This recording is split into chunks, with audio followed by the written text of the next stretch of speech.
Welcome to SwarmCast, the marketing hive for pest control pros from coast to coast.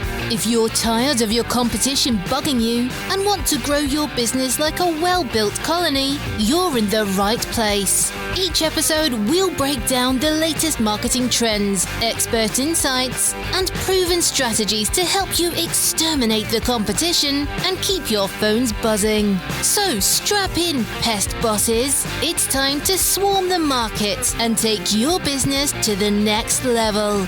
This is SwarmCast. Welcome to the SwarmCast. Right now we have Warren Ryan, who's out in the field, that's going to talk to us about all things Warren, history related. What's nice is he's got decades of experience in the pest control industry, as well as becoming an entrepreneur. And that's where we find him, where he's out in the field today, but he's not going to let this go. We're going to do a podcast and talk about all things that he's doing with Ryan's Pest Consulting. Welcome to the SwarmCast. Well, thanks, Wyatt. Glad to be here. I'm excited to do this. Get some time on the air and talk to you about pest control and what's important to me, anyway. So, absolutely. I mean, you've got all this, what I would say, IPM experience. You like music. You're a musician. Yeah. There's a lot of things about Ryan up in the California area. Does that mean that you only serve there in California? Or are you willing to travel? I'm willing to travel. With this business model that I created, I would go wherever it's needed. But primarily, West Coast is my area for now. Yeah. Awesome. Yeah, it's one of the things where there's a lot of bird problems in California. I know you talked about doing some of the advanced stuff with bird control. You're serving universities now. Tell us about some of those interactions in that commercial space. Why they would have a consultant come in like yourself. What would be the value to somebody that maybe they're paying a big pest control company already to having you come out there and assist? What are you doing? What's the value that you're giving them? Yeah, so I created this business to be an independent resource for the customer, because after 24 years of being in the industry, I'm finding that there's a lot of, the same thing going on for every company, except for the small to mid-sized companies. Obviously, I think they're answering the phones. They're truly caring about the customer and truly willing to put in the work, whether they're making money at it or not, right? They don't want to lose that customer. And that's where I noticed the industry had a lack with some of the bigger companies, global companies. I mean, there's a handful, obviously there's plenty of good companies out there. I'm not bashing anybody, but what I noticed was there was a gap between the customer and the service provider. And so why somebody would call me is an independent view of their program, where I go through all of the things, whether it be the pest control, their sanitation, their internal issues with communication, basically trying to fill the gap for between them and their pest control. And sometimes that turns into helping the pest control company out, whether it's identification or treatment methods, just a second set of eyes on a situation to help them keep that account. But primarily to help the customer realize the results that they hired the pest control company for in the first place. And if we can't get that together, then we go to a spot of looking for another provider that can provide the correct service and or writing their program for the customer to where it's a sustainable program. So that's why somebody would call me. It's awesome. I know when we've talked about this, there's a lot of pest control operators. They're sub $1 million players. It's very fragmented, right? We got 37,000 PCOs out there, and there's a very small few that are really like over that $1 million marker. And I know this from market research. So they don't want to lose these accounts if they have them. Right. These are big Right. accounts. So it may not just be an independent third party review by the customer, Right. but it also might be from a pest control owner. They're like, hey, man, I just don't have Warren's experience. Now, that's why we're talking, because Right. I was looking at some of your FLIR camera work at night Yeah. and some of these smart traps and all this cool stuff you're doing. I'm like, okay, the average operator is not playing at that level. And I'm Right. like, I got to talk to this guy. He's got some Yeah. cool technology. He's got the experience. He worked with what was it, the Hitman Hitman for termite and 20. pest control. Yeah. Yeah, they're a big player. So you've got in-field expertise. Yeah. And so, yeah, these PCOs out there that are trying to grow, they need competency at that level. Yeah, some of them do. Yeah, the smaller mom and pops and the even the mid-sized companies. I think when you're based on revenue and trying to build routes, that's what your focus is, right? And at first, obviously, customers most important, and all of that. And then as you get to medium, medium to large, then you start noticing some of the things that maybe you should have put in place earlier that are starting to rear their ugly heads, right? As far as like maintaining quality. And as far as technology, I'm a big proponent for it. I've always been.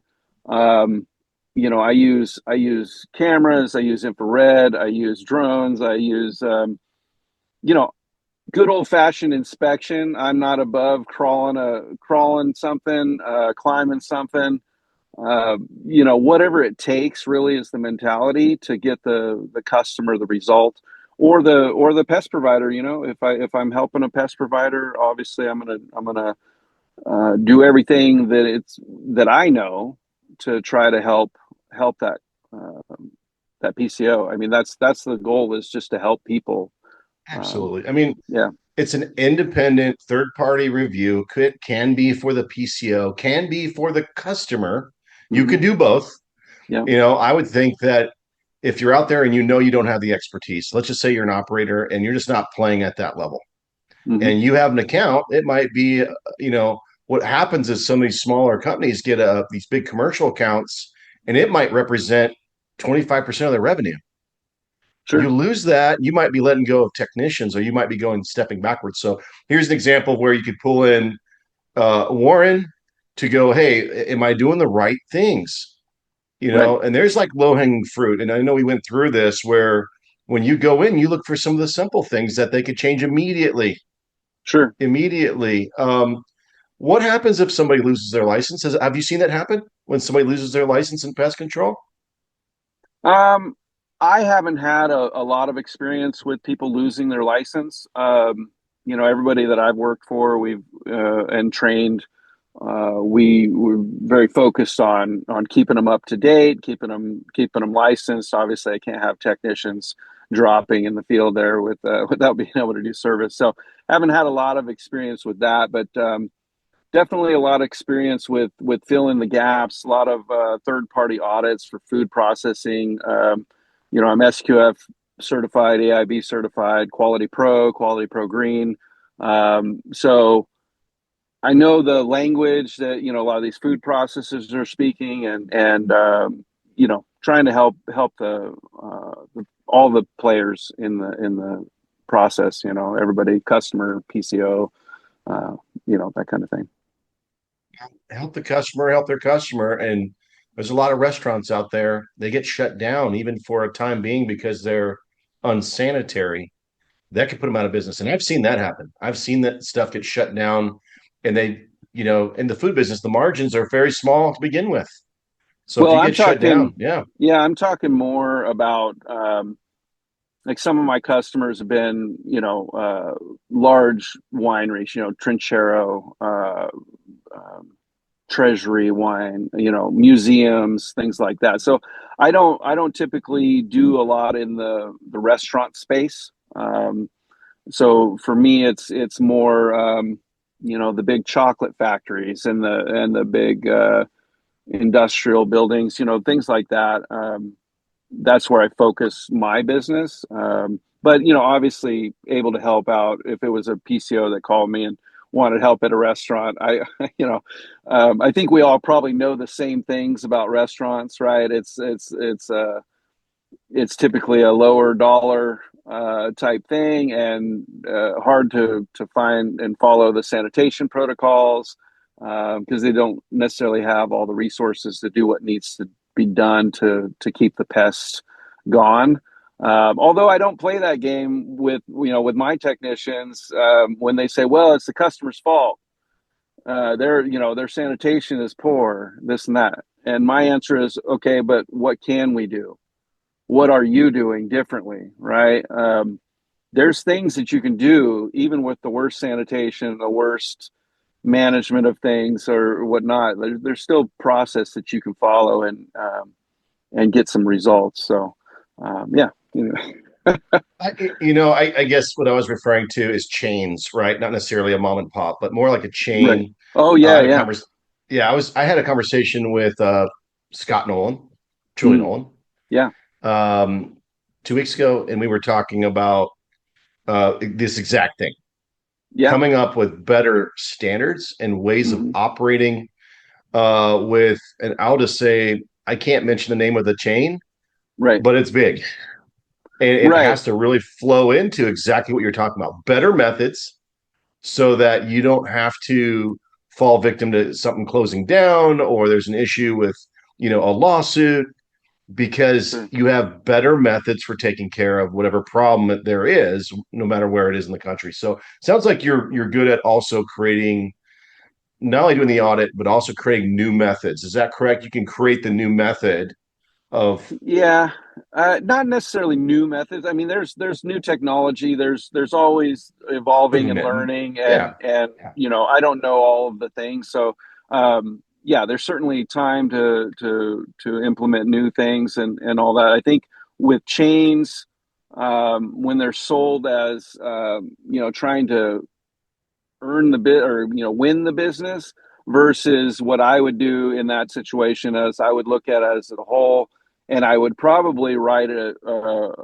sustainable pest management program, which I like to talk about a little bit more than the IPM, right? So sustainable, I want it to work across the board evenly.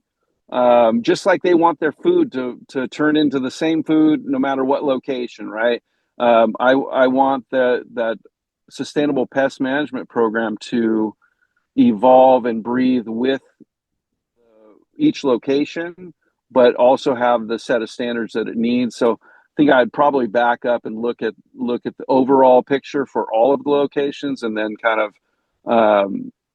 filter it down that way instead of per location or trying to win the business. We want to do what's right, not necessarily just get the account.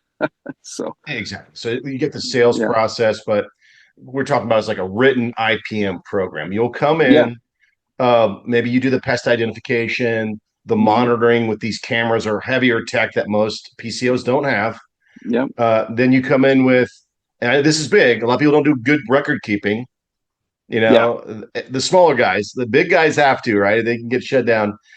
Now, tell me about the communication and training. Will you come in and then do the training? I mean, how does that look? Do you come in and what does that look like? Well, so I'll just allude to like the university. What I find there is I'm auditing the facilities or the buildings, right? So I do my inspections, interior, exterior. I, you know, do all of the things, right, that a pest control person would do, looking and evaluating.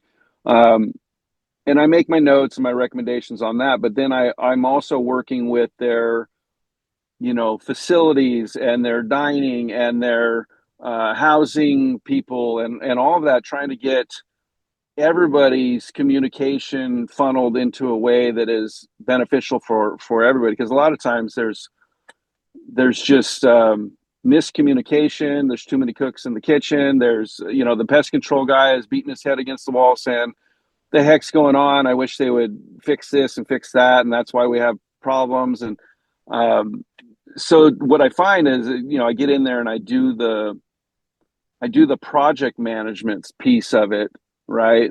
Pest control is one part of all of it. And so, on the larger scale stuff, you have to kind of look at everything that is part of the solution, right? Whether it's somebody in the suits, that want no flies, right? There's those, and then you got the pest control company that's saying, well, you got sanitation problems, and then you got dining that's not doing their part, or maybe they are, and pest control is not doing their part. So trying to find the areas that need the help is really why the overall approach and the independent part comes in, because I have no company ahead of above me saying we only do this and we can only do that. My answer is, how do I get the solution for the customer or for I the love that. PCO? Yeah, I love that. You're agnostic, right? To yeah, the banner, right? The flag or yeah. so somebody breathing down your neck. No, you need to do exactly this way. We don't care about that. And that happens, right? That's Right, not our concern. right, So you're agnostic and then you're holistic. Now I'm right. going to read this. I like this review. Can I read it? I'm going to read this one. It Yeah, says, yeah. he, that means you, Okay. patiently took the time to explain to me, a rookie property manager, what exclusion work was, why it was key to eliminating the problem. Warren took great care of me. I hired him to write the IPM programs for every property. And Yeah, then I directly managed and recommended it to others. So this was from Harvest Properties. Perfect example of what we're talking about. yeah, They went in, loved what you did, and they were able to implement themselves after you educated them. And so, yeah. plenty of property management companies where you're at. Yeah. I've worked with a lot of, over the last 24 years. I've worked with a lot of property managers and food processors and all of the things, museums. I kind of, that's kind of my forte. The residential is boring for me. Um, I like the high end, high risk, you know, companies that want to put the money into it to have the best that they can possibly have, and my goal is to get them to that level. Again, I don't know everything, and there's a lot of things I'm still learning, but the things I've done and the things I've seen help me out a lot. So Well, not everybody can just have that knowledge. Let me talk about your certifications for a moment. yeah, Let's just say you're a PCO, you don't have this level. We're talking NOP, USDA, FDA, ISO, SQF, AIB, BRC, FSSC, even LEED. That's great. LEED certification on commercial buildings. And I'm not even sure what this is, but there's that structural pest control board as a branch two field representative, whatever that means. California has it yeah, as almost like its own government over there. But that's a lot of tech behind, or I'm sorry, certifications to be qualified to be able to talk to people about their issues and create a holistic approach to helping them, whether it's a cost savings or it's a, hey, I need to save money in this arena, but I need to make sure that this is covered. I don't mm, want to get into problems here. This is beautiful right. that you're doing that. What's your favorite customer to work with as far as industry? I'm just curious. I have to ask that one. Uh, it's whatever challenges me, because that's the whole reason I do what I do. If I feel like I can be a help, I can solve something for somebody. If there's a challenge, and the ideal customer for me is the one that takes the recommendations and runs with it.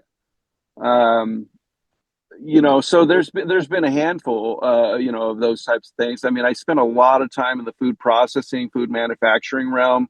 So, with AIB audits and SQF audits and that kind of thing, trending analysis, the documentation. It gets pretty in depth here in California with those things. So, I'm not a person that takes no lightly. So, like when I've worked with any other companies as a sales representative or a manager or whatever, When the company is like, oh, we don't do that, or we don't have, whatever. I don't know if I told you that story, but before there were portals and barcode scanning, I had a large property, multiple properties, large winery business that went from no certification to organic, then to ISO 22000, and then they went into SQF. And I helped them through all of those processes across California, all their wineries, and those those are the customers, right? Where I'm able to help them through all of that. Kind of forgot where I was going with all that, but yeah, those are the customers that help that I like to work with, the ones that are challenging and take a lot of effort. Technical expertise, Yeah, relationship. yeah, I think you said earlier, high risk. yeah, They've got real problems, and they need an expert. They yeah. need Their an expert brand that their knows. brand is on the line. Yeah. Now we're going to change gears for a second. Okay. We know you have the expertise. Love everything that you're doing out there. You can help PCOs. You can help the customer create IPM methods. Let's talk about your journey as an entrepreneur. Now, I already know that you're doing great this year. Yeah, You kicked it off first quarter already with a nice size, opportunity. yeah. You're going to be getting more of those. We know this. Masterminds keeping tabs, and we're there to help. Thank But you. tell me about the crossover from working for a company, and now you're like, you know what? I'm going to do this for myself.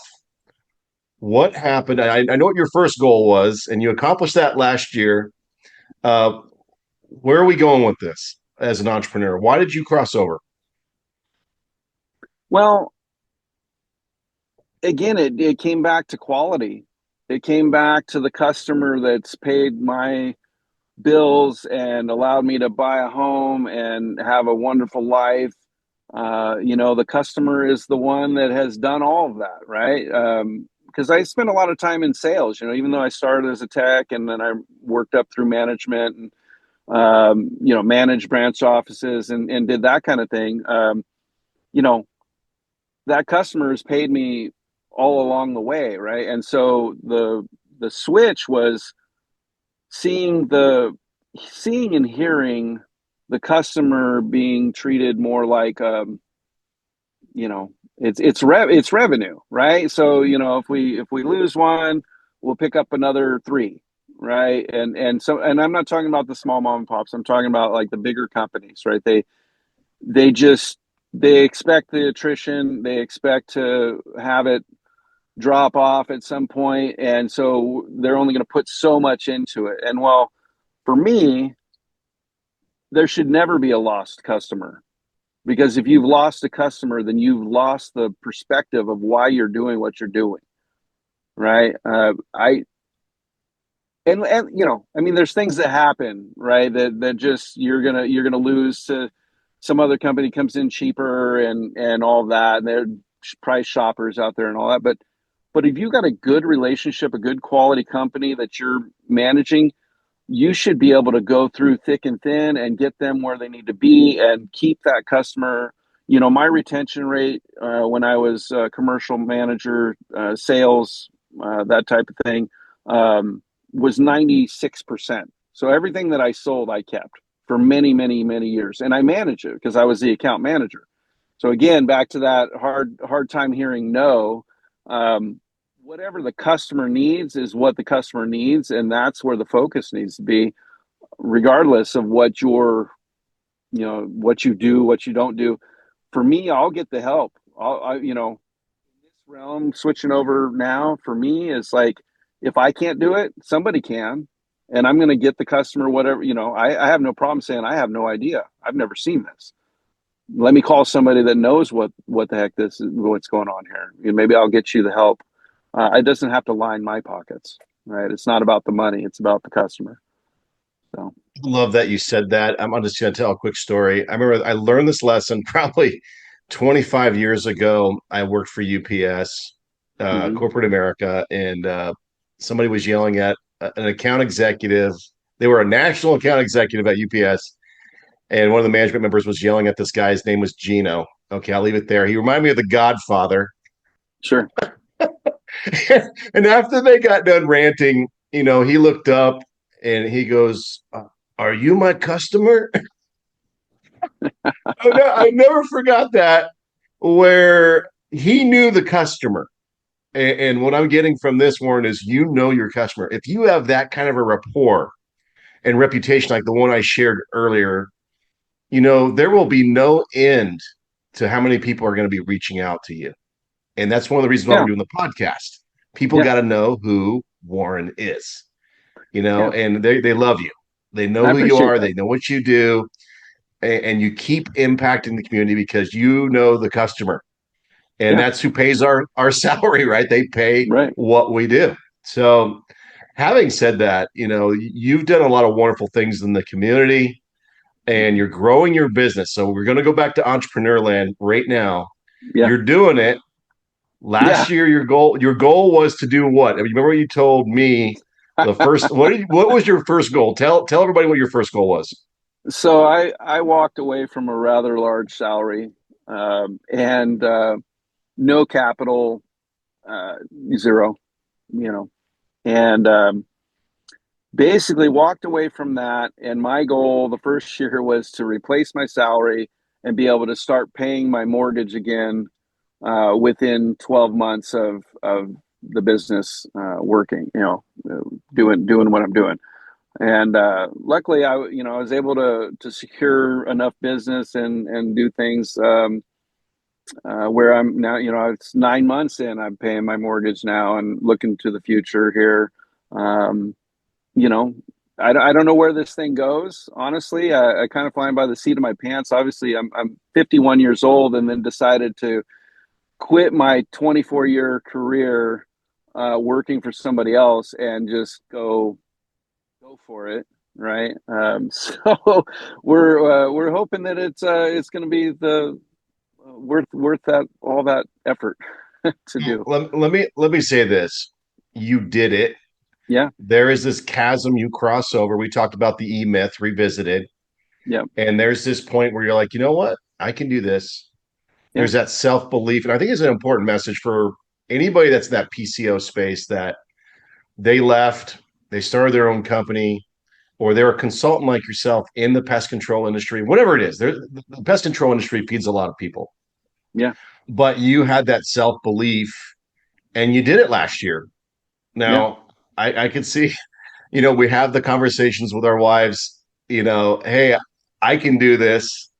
I need you to back me up here. And so you got the backup. You did it yeah, last year. You're already yeah, crushing it first quarter.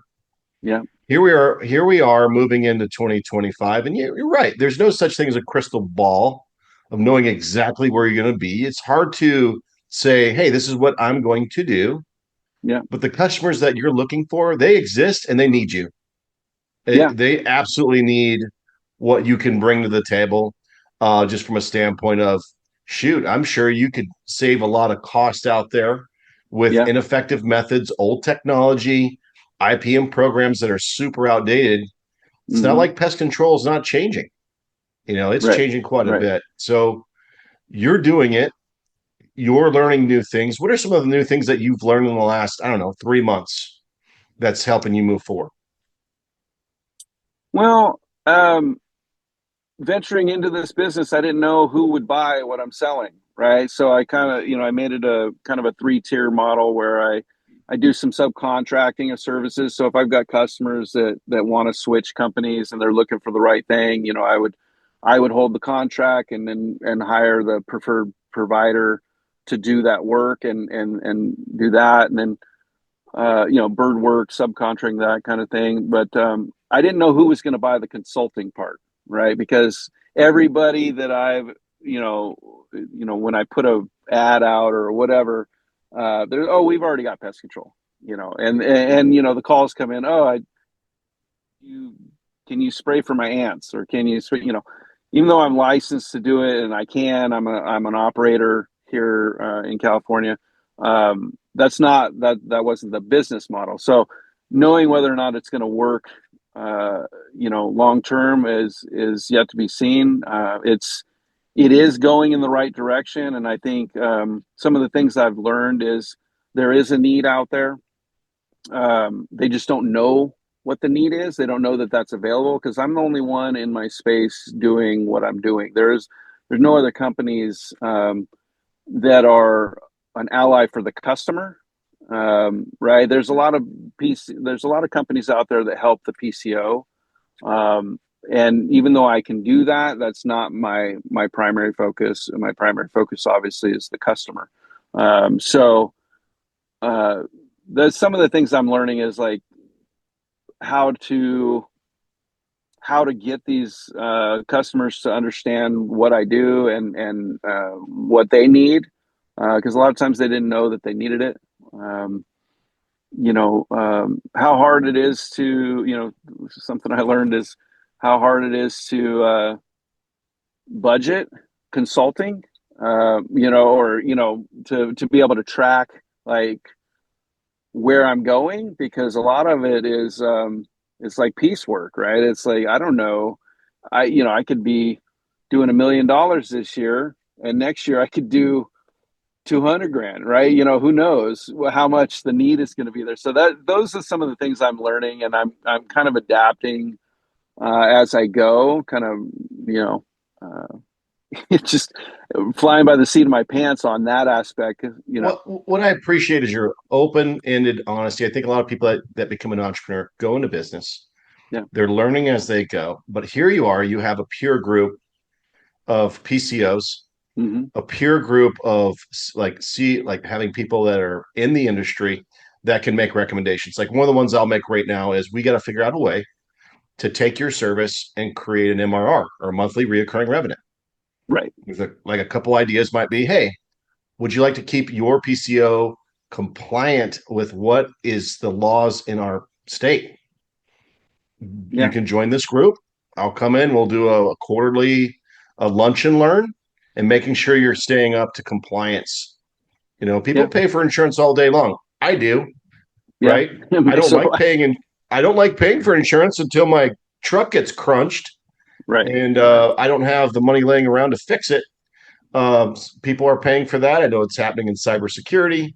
It's happening in other industries that, hey, maybe you didn't have a reoccurring model until things start changing in that industry. And I think that the fact that you're what I would call a market disruptor, you said, hey, I'm the only guy that's kind of doing this. There's probably other guys that are trying to do it. Maybe you're doing it. You're a market disruptor. All we have to do is just make sure that the model supports monthly reoccurring, because it is hard to live off of project work. And I think PCOs, they get that, right? They got the reoccurring model with pest control. That's why the market's exploding. I think it'd be pretty easy to create a reoccurring revenue model here. And we can talk about that offline. But you're in the space. You have the technology. You have the expertise. You have the certifications. You have the reputation to make this happen. And you had the courage to leave a comfy job. Yeah. And one of the things that I appreciate from a coach named Dan Sullivan with Strategic Coach, he brings out that you got to measure backwards. So just in the time that I've known you, if we measure backwards, hey, you already accommodated, being able to pay the mortgage with this business. Yeah. Measuring backwards, we've already got a sweet account for this year. Yeah. That blew away any of the accounts that you had last year. So these wins will keep moving you forward as an entrepreneur. Now I guess it comes up to the dream part. How big does Warren want to, create Ryan Pest Consulting? How big do you want to blow that up? The answer is, I don't know. How big do you want to get? That's a good question. What are you thinking? Yeah. I mean, I see avenues for it to go big. It could be national. It could be where I've got inspectors that are doing the inspections. I've got analysis people that are analyzing, and then also project managers that are managing all the different entities in, say, a university. Right? There's a lot of meetings and trying to get everybody on the same page with those types of things. So yeah, I mean, this could go in a spot where, I'm subcontracting numerous accounts where I've got control of the contract, so I can help that customer if needed, to maintain that relationship and get them the best service. And also then the consulting part could grow fairly big. Again, I didn't get into this to be, multi-million-dollar company and or a global entity. I'm not trying to take anybody's business. What really, it'll grow as big as the need is for the customer. So if the customer dictates the customer will dictate my growth, right? The work that I do, the relationships that I have, and how they benefit from my looking at their property, talking with them, helping their pest control through. That's going to dictate where I go. And then so just being prepared to scale that and hire the right people to do those things. Obviously, I'm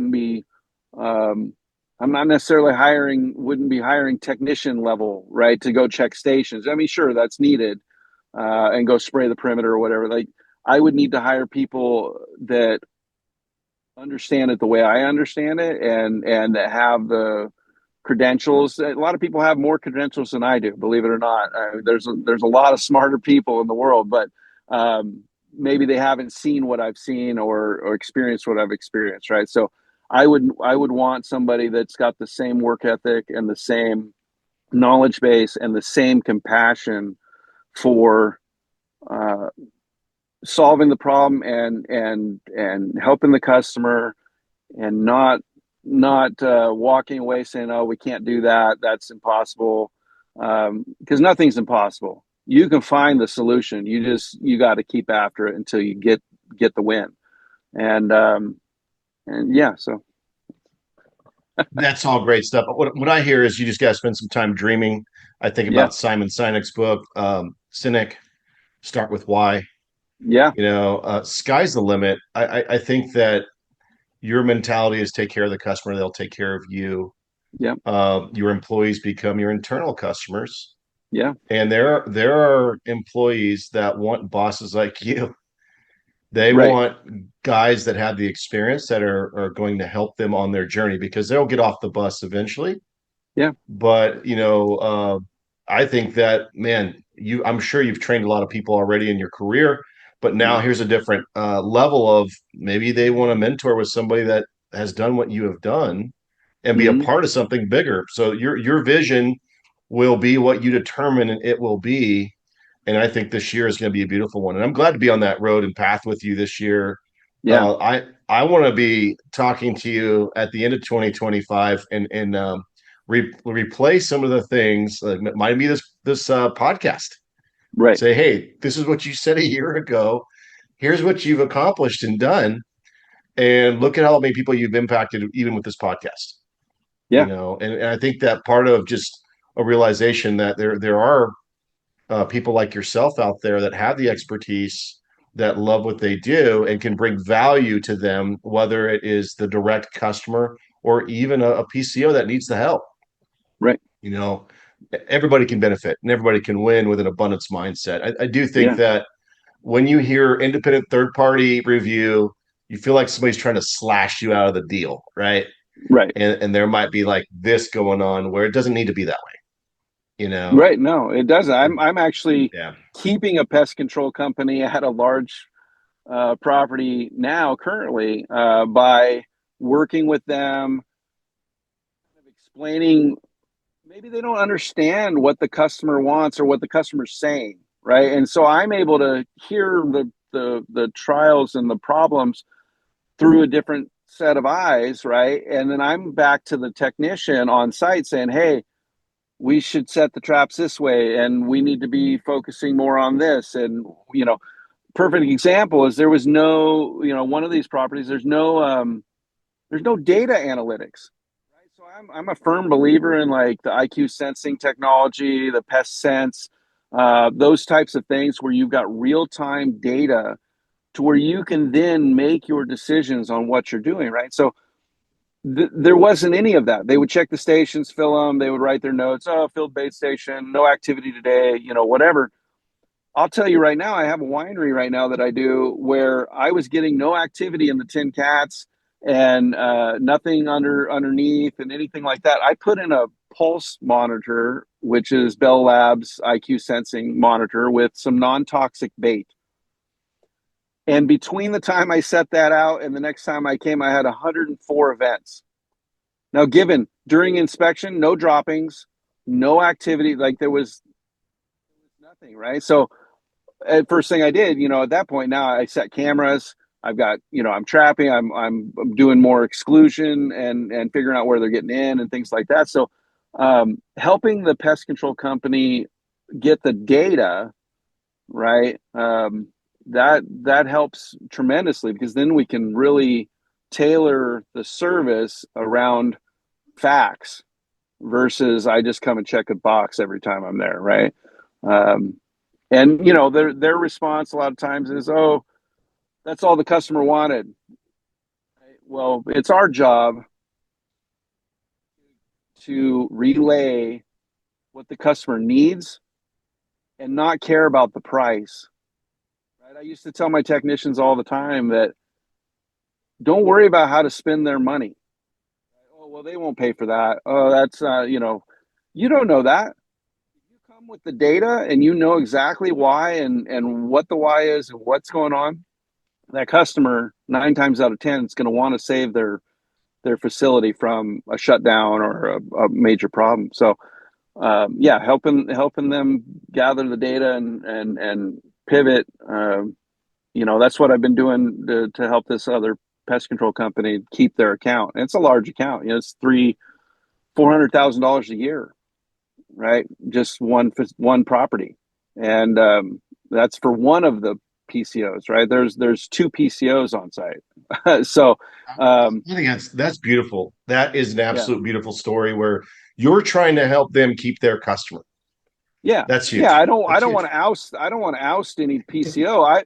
I'm a PCO, right? So I wouldn't want somebody coming behind me and kicking me out of my deal. Now, the other side of it is this is the way we've always done it. This is the way we're doing it. The customer's all wrong. We're not going to try. Maybe my conversation with the customer is, hey, we should probably interview some other PCOs, right? So I'm not, my first goal is to not oust the PCO because that PCO knows the property, knows the people, knows what's going on. So if I can help that PCO keep it, it's beneficial to the customer. Nobody wants to go out and shop for another pest control company. That's a nightmare, especially for a large facility. So how do we help keep that PCO there? And help the customer again, so. Do you, I'm just going to throw this out there. Do you help on RFPs? If somebody's trying to win an RFP, do you help with that? Yeah. Nice. I've had a lot of RFPs. The California RFPs are pretty interesting. Everybody wants to save the trees and they send you a packet, 5,000 pages and, pest control is like 2 of those pages. So, I don't like RFPs. In my experience, it's typically the cheaper dollars, like government bids and things like that. They want IPM, but they want the cheapest bid. And it's rare that you find one that will take a larger dollar hit, and buy yours for more money. So I typically don't do a lot of RFPs, bids, but I can help people through them because I've dealt with them a lot. So yeah, I don't go after those things myself because again, it's usually the cheapest dollar. And I don't see that you have a fleet of trucks and you want to manage a bunch of techs and be a pest control operator. That's not your deal. And I think that's important that anybody watching this podcast realizes that, hey, he's not trying to win this for himself. This is help win it or keep it. Right. And offer better solutions to customers that are paying for pest control, give it a better name in the community. This is beautiful. Beautiful. Now, hard to believe we've been talking here for almost an hour. I feel like I could go 2 or 3 and not just get a glimpse of what you're doing, Warren. When you start talking about Internet of Things with devices that are smart, helping you Mm. make better decisions at the winery or at the property, university, whatever. You've got that knowledge and expertise. And maybe another podcast we'll do in the future is about where's the technology going. But I Yeah. do see an opportunity for you to speak at one of our masterminds about that. That'd be great. We're doing our intensive in April in Yeah. Arizona. Can't I'll wait be to there. see you. In April, we're going to have you come there. So I'm just going to plant the seed. We want you to speak on where you're the pro, and there's going to be a lot of people that can benefit from exactly what we're talking about. I And hope so. the entrepreneur spirit is awesome.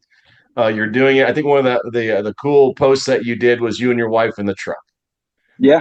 Where hey, we're in it together. We're out in the field, and you have that support from home. That's so important. Yeah. She's been great. That's where the belief starts. I remember talking to my wife about, hey, you know what? I'm done. Right. I'm going to do this for us, and I need you to just be there. And I didn't have any money in the bank. Right. I probably did it the wrong way. I didn't have any coaching, didn't have any money in the bank. That's me. It was like, hey, my partner, the reason why he was a partner is he had a credit card and we put $20,000 of debt on that card that we paid off within 2 months to go into business, to where I was sitting at a plastic table and servicing big clients. And it was just the belief in that moment of monitoring your blood pressure and heart rate that, Right. hey, I'm going to do this thing. We're going to do this. Right. So Yeah. anyway, this has been fun. Yeah. A lot of pieces that you shared today. I'm excited to get this one out. And I'm looking forward to seeing this unfold for you this year in 2025. I appreciate that, man. I appreciate the support and everything that Swarm does. You guys Absolutely. are fantastic. Thank you. Absolutely. Can't wait to see. Let's finish this up with, what piece of advice would you have if somebody just caught this thing that they can take with them today? What piece of advice would you like for them to hear? It's going to be controversial. The customer's always right. Okay. They're right or not. Like, I say that lightly because we know the customer's not always right. But at the end of the day, it doesn't matter who's right or wrong. It matters whether you're delivering the solution or not, and you're meeting the need. So that's my advice. No matter what it takes, get it done and do the right thing, and everything will go from there. Yeah, I love that. I've heard it stated this way.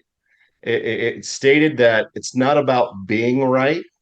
Right. It's about getting it right. Absolutely. And you can get it right, and you can keep the peace, even if your customer's wrong. Yes. Because a positive cash flow is happiness. So we'll just leave it there. Great way to end this podcast. Yeah. I'm going to let you get out of the field and finish it up. And I'm glad that you joined us today. Thanks for having me. I learned a lot and had a good time. So thank you for that, Warren. You have a good one today. Okay. All right, man. Thank you. Bye, guys. All right.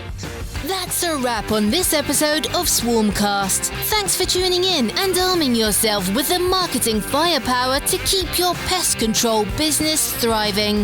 Before you scurry off, be sure to subscribe so you never miss an episode, and leave us a review. It helps us spread like a well-placed bait station.